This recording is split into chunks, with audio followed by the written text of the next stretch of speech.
असर करेला। Music by Saurabh Aishwarya.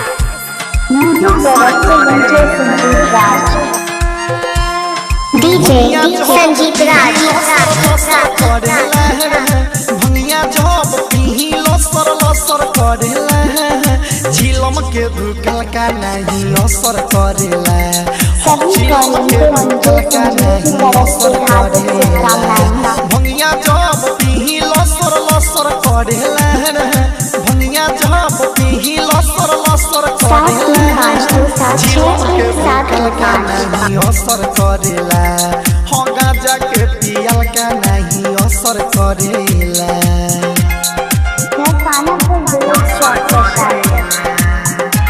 Saurabh digital recording studio Motihari. Cigarette या खैनी से भरे न मन हो। खैला पर गुटका माथा कोरटा ना तो न हो। सिगरेट या खैनी से भरे न मन हो।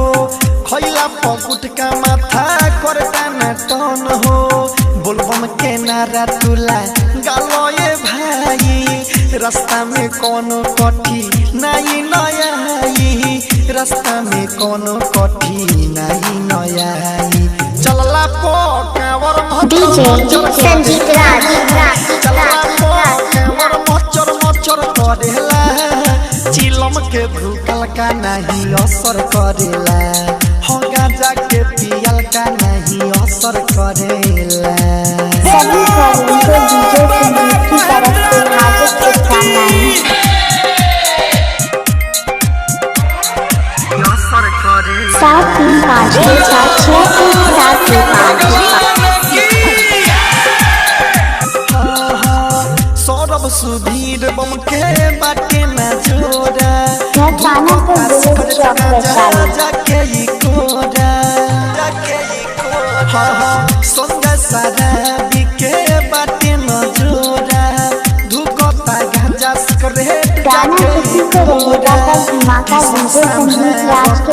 सब कानू के वहर बोलबम बोल मिठू बढ़ जाई पावर। बोलबम बोल पलाल बढ़ जाई पावर। डीजे संजीत राज।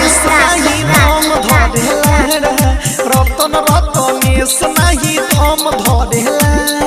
गाजा के पियल का नहीं असर करेला। चिलम के धुकल का नहीं असर करेला।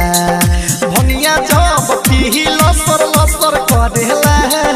भंगिया जब पीही लसर लसर करेला।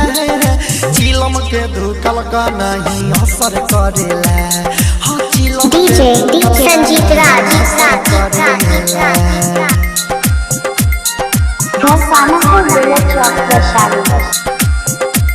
डीजे गाना बनवाने के लिए संपर्क करें 7352761725।